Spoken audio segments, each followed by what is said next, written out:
बिस्मिल्लाहिर्रहमानिर्रहीम अस्सलामुअलैकुम दोस्तों ये वीडियो उन कैंडिडेट्स के लिए बहुत ही ज़्यादा इंपॉर्टेंट है जिन कैंडिडेट्स ने ओवरऑल पाकिस्तान एयरफोर्स में general duty pilot air defence logistic या ANSD में अप्लाई किया हुआ है और टेस्ट देना है। दोस्तों इस वीडियो में सिलेबस एंड पैटर्न के एंड मुताबिक MCQ डिस्कस किए जाएंगे जिस तरह के MCQs आप लोगों के टेस्ट में आते हैं। दोस्तों जनरल ड्यूटी यानी GD pilot air defence logistic या ANSD का जो दोस्तों सिलेबस होता है दोस्तों उसमें इंटेलिजेंस के वर्बल और नॉन वर्बल MCQs आते हैं। इसके अलावा इंग्लिश और फिजिक्स के MCQs आते हैं और आप लोगों का कंप्यूटर पर टेस्ट लिया जाता है और ये सभी टेस्ट पास करने ज़रूरी होते हैं। दोस्तों इस वीडियो में जितने भी MCQs डिस्कस किए जाएंगे बिल्कुल इसी तरह के ही MCQs आप लोगों के टेस्ट में आने हैं। तो नए आने वाले दोस्तों से रिक्वेस्ट है कि वो हमारे चैनल को सब्सक्राइब कर दें ताकि इस तरह की मालूमाती वीडियो जॉब के रिलेटेड आप लोगों तक बर वक्त पहुँच सके। तो दोस्तों वीडियो का आगाज़ करते हैं। सबसे पहले दोस्तों हम डिस्कस करेंगे वर्बल इंटेलिजेंस, इसके बाद नॉन वर्बल, फिर इंग्लिश और एंड पर फिजिक्स के MCQs देखेंगे। तो पहला सवाल है दोस्तों, which one of the 5 choice make the best comparison. तो नीचे लफ्ज़ है दोस्तों LIVED lived is to DEVIL devil, मतलब है कि जो लिव्ड लफ्ज़ है इससे अगला लफ्ज़ बना है। आगे जो लफ्ज़ है 6323 इससे अगला लफ्ज़ कौन सा बनेगा। तो दोस्तों जो भी आप लोगों को सवाल मैं करवाऊंगा उसको आप लोगों ने ध्यान से समझने जाना, उसका कंसेप्ट आप लोगों ने समझने की कोशिश करनी है। तो लिव्ड से जो अगला लफ्ज़ है DEVIL वो कैसे बना, तो दोस्तों उन्होंने ये क्या उसमें ट्रिक ये यूज़ की गई है कि जो लिव्ड है इसको उल्टा कर दिया, जैसा कि मतलब है कि L से शुरू हो रहा है और D पे ख़त्म हो रहा है, लेकिन जो अगला लफ्ज़ डेवल है वो मतलब है कि एंड वाले लफ्ज़ से स्टार्ट होगा। सबसे पहले D आएगा, उसके बाद E आएगा, उसके बाद V आएगा, फिर I है, फिर L है। इसी तरह उन्होंने ये लफ्ज़ बनाया है। तो आप लोगों को इस बात की समझ आ गई कि जो अगला लफ्ज़ 6323 है इसको हम आगे कैसे बनाएंगे। तो दोस्तों इसको भी हम उल्टा कर देंगे। तो सबसे पहले क्या आएगा, 3 आएगा, फिर 2 आएगा, फिर 3 आएगा, फिर 6 आएगा। तो 32 36 हमारा राइट आंसर हो जाएगा। तो नेक्स्ट सवाल की तरफ चलते हैं दोस्तों। ये सवाल है P के आगे खाली जगह छोड़िए यानी ब्लैंक, आगे फिर ब्लैंक, आगे Q, फिर RR, फिर SS, फिर TT। नीचे हमें जवाब बताना है कि इसका राइट आंसर ये जो ब्लैंक जगह खाली छोड़ी हुई इसमें कौन से लफ्ज़ आते हैं। तो दोस्तों इस सवाल के अगर कंसेप्ट को समझा जाए तो आगे देखें, डबल मतलब है कि जो लफ्ज़ है वो डबल आ रहा है, जैसे कि RSS आगे TT। तो लिहाजा हमें ये पता चल गया कि इसमें क्या उन्होंने ट्रिक यूज़ की हुई है। तो P के आगे क्या आएगा, P को डबल कर देंगे, आगे जो Q है Q से पहले हम फिर Q लिख देंगे। तो ये जो हमारा राइट आंसर आ जाएगा PQ। तो PQ हमें कहाँ पे मिलता है, C ऑप्शन पे। तो लिहाजा ये हमारा राइट आंसर आ जाएगा। तो आप लोगों ने साथ साथ सवाल को समझने की कोशिश भी करनी है। नेक्स्ट सवाल है 110% ऑफ 75, मतलब है कि 110% ऑफ 75, मतलब है कि जो 75 का 110% कितना होता है। दोस्तों जो परसेंट निकालने का असल तरीका है दोस्तों वो आप लोगों ने समझना है। तो परसेंट हमेशा 100 से निकाला जाता है। तो हम परसेंट कैसे निकालेंगे, 100 में से क्या करेंगे, तो हम ये करेंगे 75/100 ज़रब 110%। तो इस ज़ीरो से ख़त्म कर देंगे। आगे जो इसको ज़रब देंगे 5 से, 2 5 10, आगे 1 5 5, आगे 2 चला जाएगा, 25 बन जाएगा, 5 5 25। यानी हम ये करेंगे 15 को 11 से ज़रब करेंगे और 2 पे तकसीम करेंगे। तो जो इसका राइट आंसर आएगा वो इसी ऑप्शन में से आएगा, वो हमारा राइट होगा। तो दोस्तों ये आप मुझे कमेंट में इसका जवाब बताएंगे। अगर मैं हल करने बैठ गया तो ये वीडियो काफ़ी लंबी हो जाएगी। तो लिहाजा अगर आप लोगों को समझ ना आए तो आप लोगों को मैं समझा दूंगा कमेंट बॉक्स में। नेक्स्ट सवाल है दोस्तों, विच इज़ द ओड मिन आउट, मतलब है कि ये जो नीचे लफ्ज़ दिए हुए हैं 4, इसमें से मुख्तलिफ बताना है कि इसमें चारों में से एक लफ्ज़ मुख्तलिफ है वो कौन सा है। तो दोस्तों देखें, फुटबॉल ये भी एक गेम है, आगे टेंस ये भी एक गेम है, आगे एक्सरसाइज, तो एक्सरसाइज एक गेम नहीं है, आगे है हॉकी, हॉकी भी एक गेम है। तो लिहाजा इसमें जो डिफरेंट हुआ वो एक्सरसाइज हुआ, क्योंकि बाकी सारी गेमें हैं लेकिन जो एक्सरसाइज है ये वाकई सारी गेमों के लिए ज़रूरी तो होती है एक्सरसाइज करना, लेकिन ये इसका मतलब है कि हिस्सा प्रॉपर नहीं बन सकती क्योंकि बाकी सारी गेमें हैं, खेल हैं। तो लिहाजा एक्सरसाइज हमारा राइट आंसर हो जाएगा। नेक्स्ट सवाल है दोस्तों, 37 मिनट्स बिफोर 7 o'clock।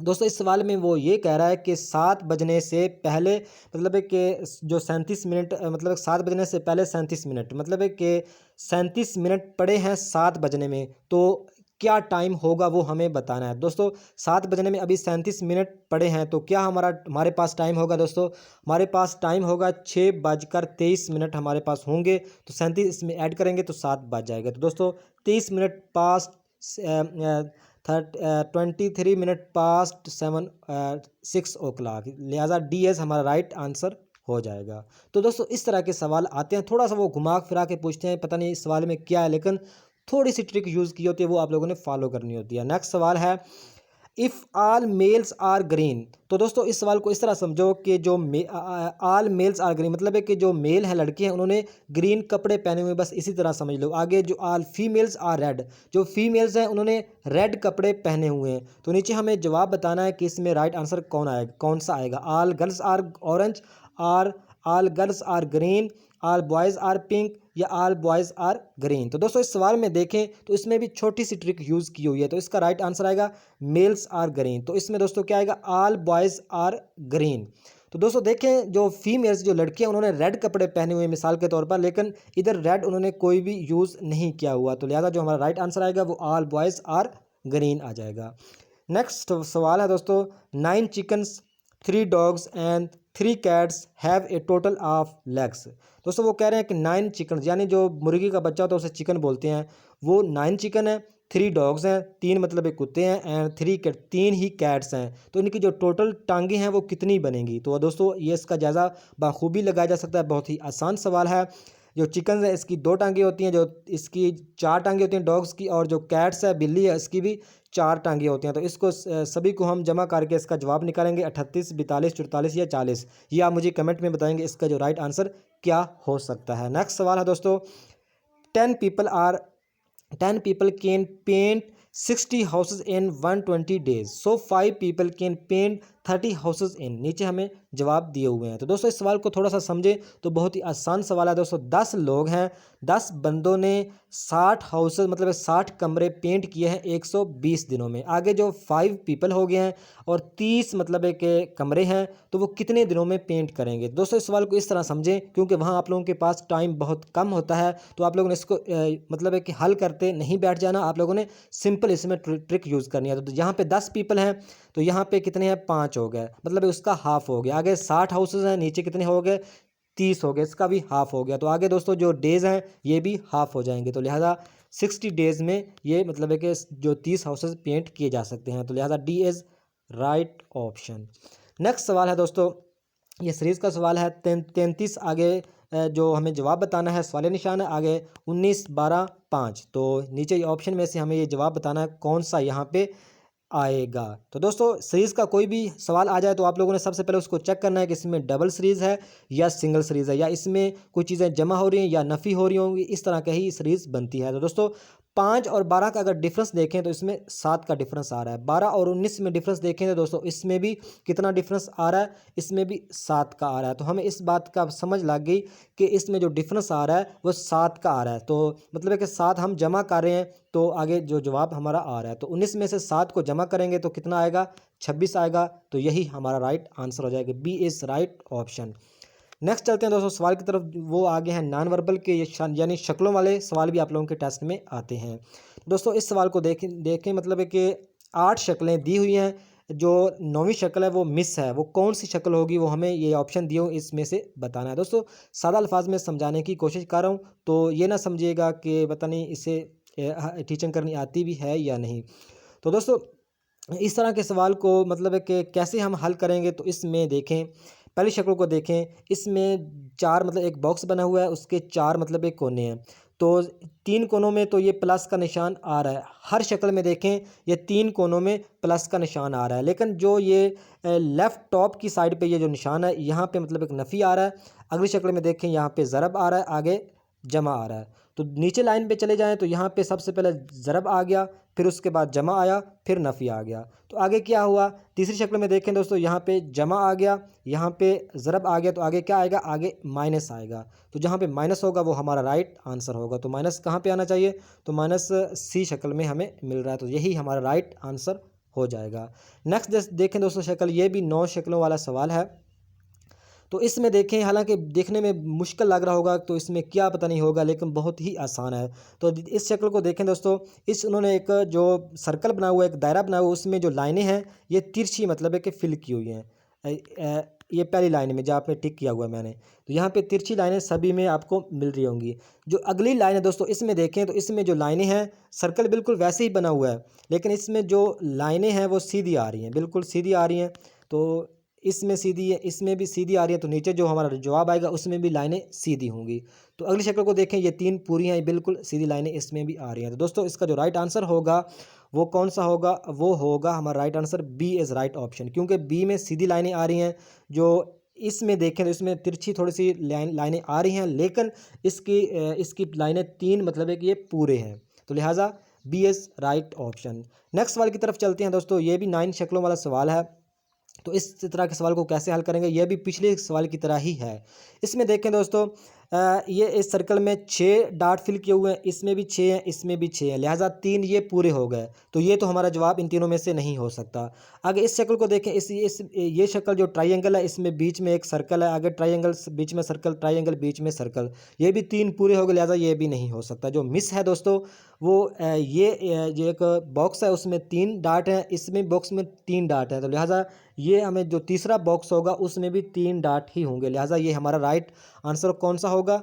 ये जो डब्बा है ये हमारा राइट आंसर होगा। तो यहाँ हमें क्या मिल रहा है? ए ऑप्शन पे हमें ये जवाब मिल रहा है, तो ए इज़ राइट ऑप्शन।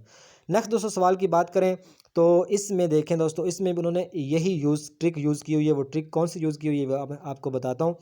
एक बॉक्स में मतलब ऊपर से नीचे 4 लाइनें आ रही हैं, आगे क्या हुई, आगे 5 हो गई, आगे बल्कि 6 हो गई, तो आगे 8 हो गई, मतलब है कि तो इसका उन्होंने सीरीज़ चलाई हुई है। 4 यहाँ पे आप लोग को लिख के बताता हूँ, यहाँ पे 4 लाइनें हैं, यहाँ पे 6 हैं और यहाँ पे 8 है। तो नीचे शक्ल जो देखें इसमें 4 5 6 हैं, तो हमें ये बीच वाली बतानी है जो मिसिंग है। वो कैसे बता पाएंगे?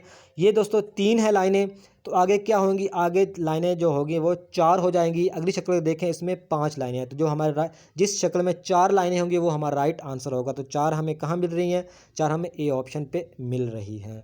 नेक्स्ट दोस्तों सवाल की देखें तो ये जो मिसिंग पैटर्न है, इस तरह के सवाल आप लोगों के टेस्ट में आते हैं तो हमें बताना है। तो इस तरह का सवाल बहुत ही आसान होता है दोस्तों। देखें इसमें थोड़ा सा जो हिस्सा उन्होंने मिस किया हुआ वो नीचे ऑप्शन में से अगर किस बॉक्स को उसमें रखा जाए तो बिल्कुल सही तरह ये पूरी शक्ल बन जाए। तो दोस्तों अगर इसको रखें तो इसमें पूरी शक्ल नहीं बनेगी, क्योंकि ये थोड़ी सी अजीब सी शक्ल बनी हुई है। नीचे बिल्कुल लाइन लगी हुई, ऊपर जो इसके ऊपर उन्होंने बिल्कुल जगह नहीं दी हुई। इस शक्ल को देखें ये भी ठीक नहीं है, इस शक्ल को देखें ये भी ठीक नहीं है। तो लिहाजा हमारी जो ठीक शक्ल है, इस बी वाली शक्ल को अगर उसमें रखा जाए तो बिल्कुल सेम ही ये शक्ल बनेगी। तो जो हमारा बी इज़ राइट ऑप्शन हो जाएगा। नेक्स्ट दोस्तों सवाल की तरफ बढ़ते हैं। तो ये जो पहली शक्ल से दूसरी शक्ल बनी है, तो आगे जो ये इस शक्ल से अगली शक्ल कौन सी बनेगी, नीचे ऑप्शन में से हमें आंसर फिगर में से हमें बताना है। तो इस सवाल को हम किस तरह हल करेंगे दोस्तों? ये भी बहुत आसान है। पहली शक्ल मतलब एक बॉक्स में ट्राइंगल रखा हुआ है, ट्राइंगल की जो लाइनें हैं जो कितनी हैं, 1 2 3 लाइनें हैं। इससे जो अगली शक्ल बनी ये 4 लाइनों वाला एक डब्बा बन गया, 1 2 3 4। तो हमें इस बात का पता चल गया 3 लाइनों से 4 लाइनों वाला एक चीज़ बनी है। आगे जो शक्ल है इससे अगली जो शक्ल बनेगी ये इसकी लाइनें कितनी हैं, 1 2 3 4। तो अगली जो शक्ल बनेगी उसमें लाइनें कितनी होंगी? 5 होंगी। बस हमें कंसेप्ट को समझना है, बस और कुछ भी नहीं करना। तो इसका कंसेप्ट ये बनता है कि ये 3 इसमें 4 लाइनें हैं, तो अगली शक्ल में कितनी आएंगी? 5 लाइनों वाला हमारा जो राइट आंसर होगा। तो 5 लाइनें इसमें मिल रही हैं, इसमें आप गिन सकते हो कितनी लाइनें, 1 2 3 4 5, और किसी में नहीं मिल रही, तो लिहाजा बाकी सारे गलत हैं। तो ए इज़ राइट ऑप्शन हो जाएगा।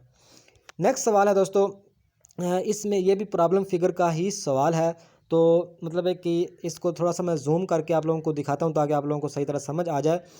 इस सवाल को देखें तो इसमें डॉट ऊपर फिल है, आगे साइड पे आ गया, फिर नीचे आ गया, फिर ये किस तरह आया? इससे पहले आप लोगों को क्लॉक समझना होगा दोस्तों। अगर क्लॉक आप लोग नहीं समझेंगे तो आप लोग नॉन वर्बल जो शक्लों वाले सवाल हैं वो आप लोगों को काफ़ी कंफ्यूज करेंगे। तो क्लॉक घड़ी तो आप लोगों ने देखी होगी कि घड़ी में टाइम कैसे चेक करते हैं, वो तो आप लोगों को टाइम चेक करना आता होगा।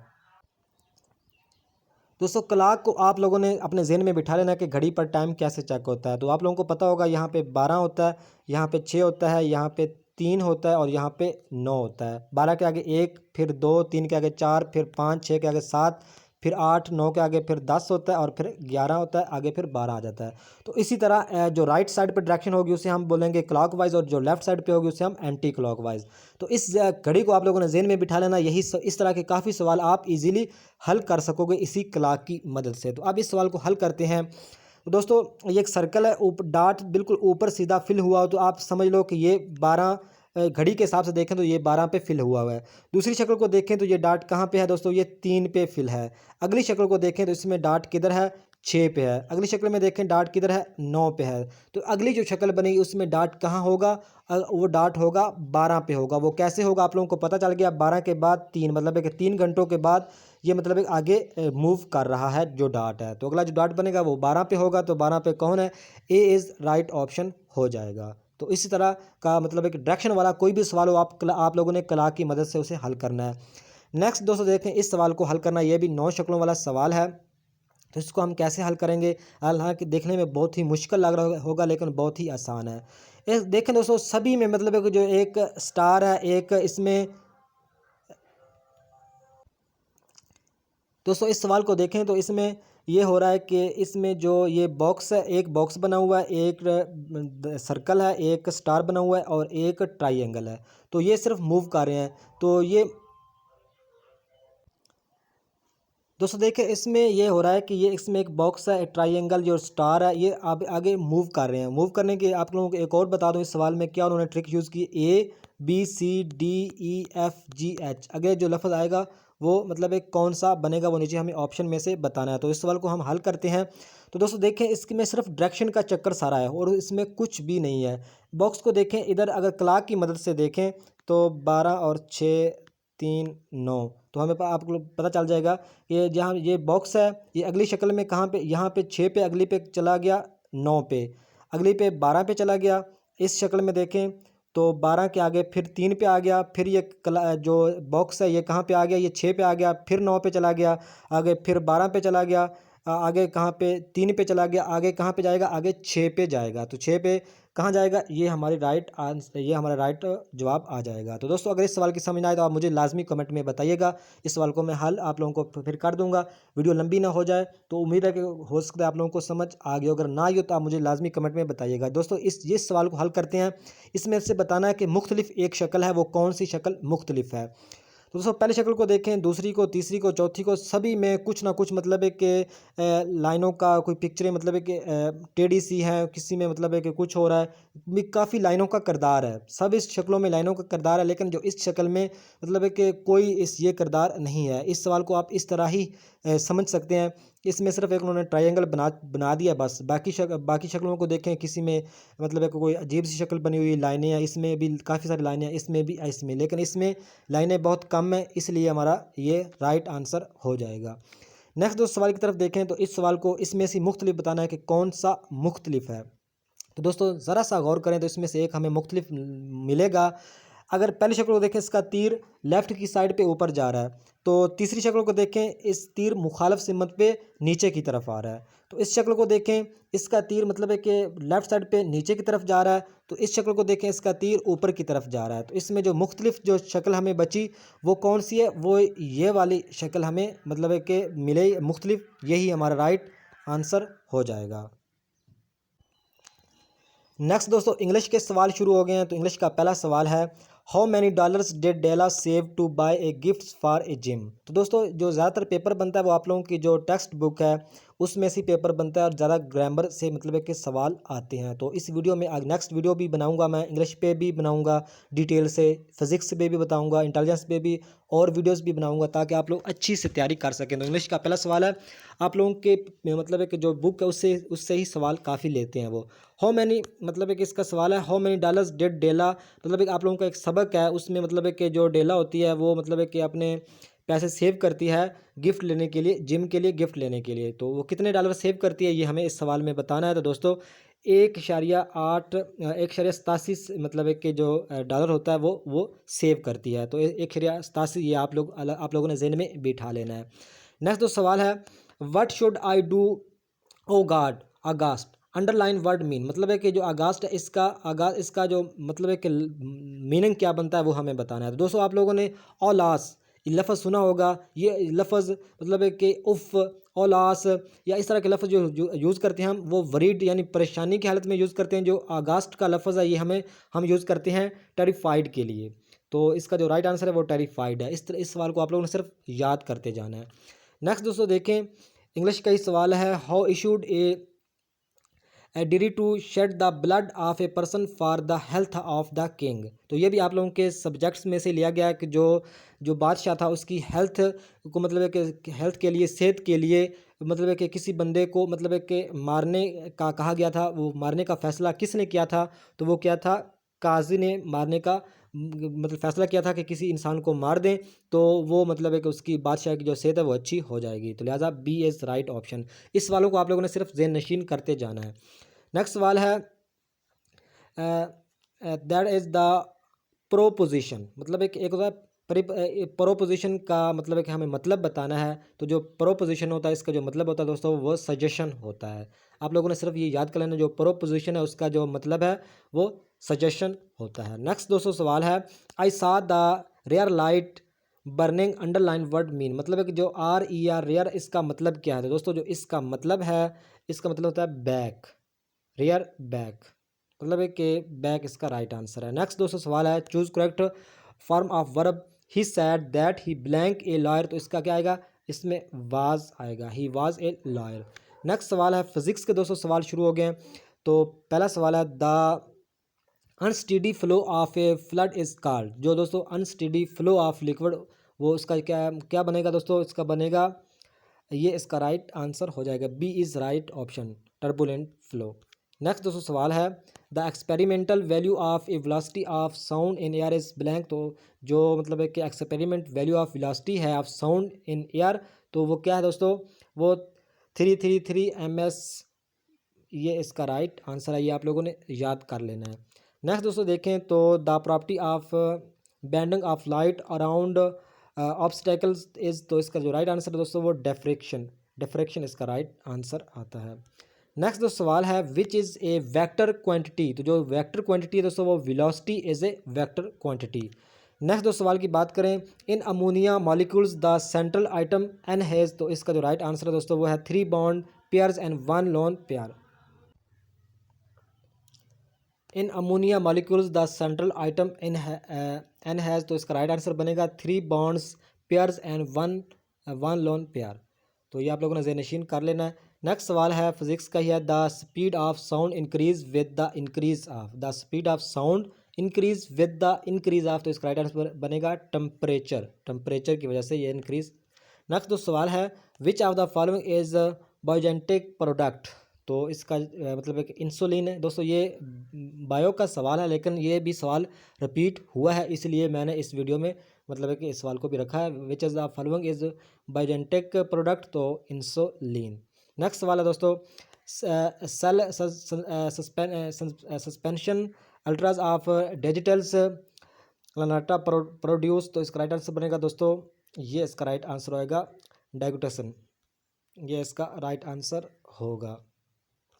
नेक्स्ट सवाल है दोस्तों, which of the following molecule have double covalent bond. तो कोवलेंट बॉन्ड जो डबल मतलब है कि होता है oxygen. Which of the following molecules have double covalent bond? Oxygen, इसका राइट आंसर आएगा ऑक्सीजन। और आज का लास्ट सवाल है दोस्तों, the drag force increase as the speed of object. तो इसका राइट आंसर आएगा इंक्रीज। तो दोस्तों ये थी आज की वीडियो। नेक्स्ट वीडियो तक खुदा हाफिज़।